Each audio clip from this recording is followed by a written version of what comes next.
Siguro the key strategy of Mr. DIY is really having a customer-centric approach.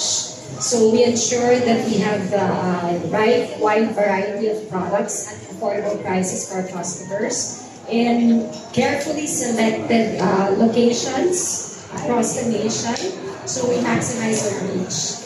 And it's also important that I mentioned that one key strategy is to keep our processes very simple as much as possible so that scalability is achieved faster.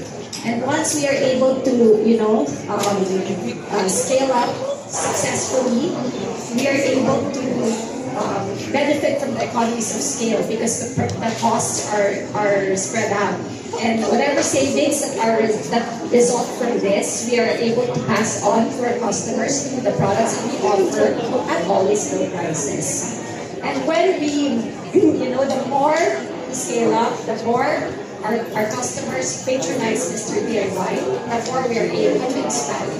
And so the virtuous cycle continues. So we expand, patronize us, we expand again. So that would be the main key strategies in our expansion. There you go. Thank you so much, Mr. Rosella. And sir,